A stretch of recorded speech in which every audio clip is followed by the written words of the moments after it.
রাজধানীর সিএমএস হসপিটালে কথা বলছেন স্বরাষ্ট্র উপদেষ্টা এম শাখাওয়াত হোসেন। আমরা চলে যাচ্ছি সরাসরি সেখানে।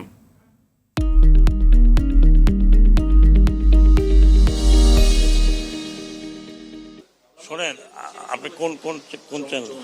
যমুনা টেলিভিশন। আমি কালকে একটা কথা বলেছি, সেজন্য আমি অত্যন্ত দুঃখিত। আমার রাগের মাথায় বলছি যে আবার চাটুকারি করবেন, বন্ধ করে দেবো। এটা আমার কাজ না। হ্যাঁ, অ্যাকসেপ্ট যমুনা টেলিভিশন সবার সামনে বলতেছি। যমুনা টেলিভিশন কিছু দেখাচ্ছিল, তারপর দেখলাম বন্ধ হয়ে গেছে। তো এটা ভবিষ্যতে আমি আশা করি আমরা থাকি না থাকি, যারা পলিটিক্স করবেন তারা যদি এটা করেন তাহলে আপনাদের যারা মিডিয়া, আপনারা স্ট্রাইকে চলে যাবেন। কি আছে, 1 মাস না খেয়ে থাকলেন, মরে তো যাবেন না।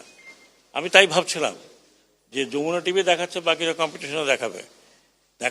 দেখালে অন্তত মানুষ দেখতে পারতো যে কি কি ভয়ঙ্কর। কি আমরা ইউটিউবে দেখছি, তখন ইউটিউবে দেখলাম।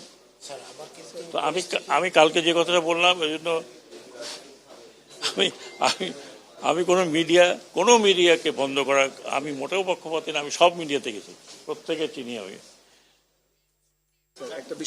টক শোতে গেছি, কথা। জি, ডেফিনেটলি। না হলে আমরা এখানে কি জন্য আছি? কমিটি না, শুধু কমিটি না, আন্তর্জাতিক পর্যায়েও আমাদের সাহায্য চাইতে হবে যে এই ঘটনাটা কেন ঘটলো বাংলাদেশে।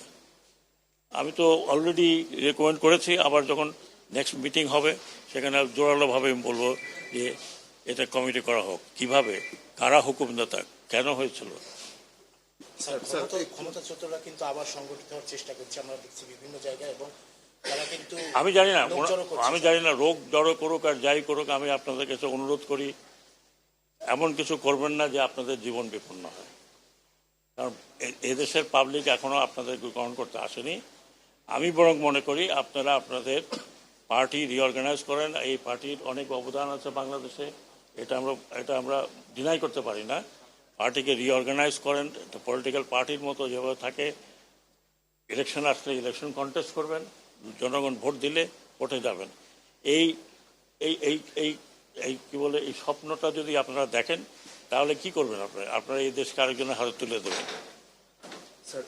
তাহলে কি আপনারা বা আপনাদের পূর্বপুরুষরা, আমাদের পূর্বপুরুষরা, আমরা এখানে অত সিনিয়র কেউ নেই।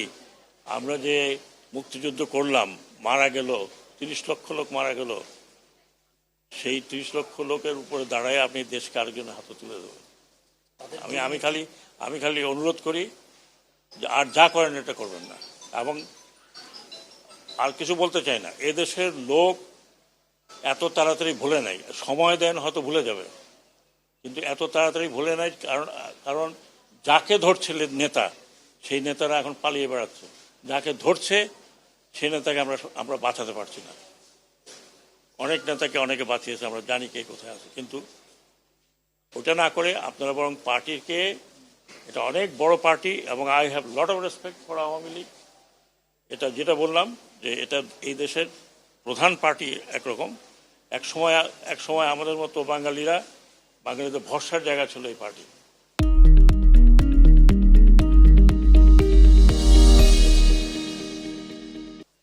বাংলাদেশের 52 আন্দোলন, 69 গণ আন্দোলন, স্বাধীনতা, এটা পার্সোনাল কোনো কারণে নষ্ট করবেন না।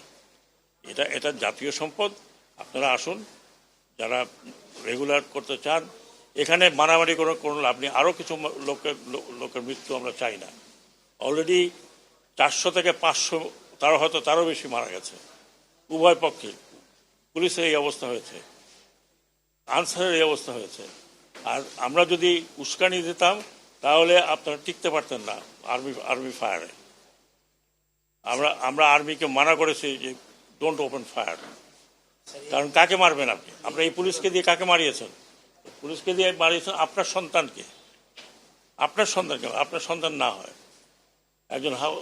একজন পুলিশের যে সদস্য কি বললেন যে স্যার কটা গুলি লাগে একটা ছেলেকে, তার ছেলের লাশ।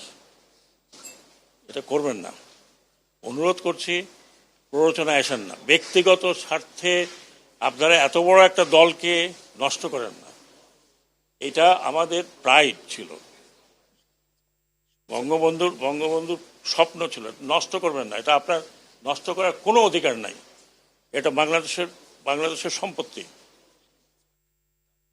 দর্শক, দেখছিলাম সিএমএইচ থেকে স্বরাষ্ট্র উপদেষ্টার বক্তব্যের অংশ বিশেষ।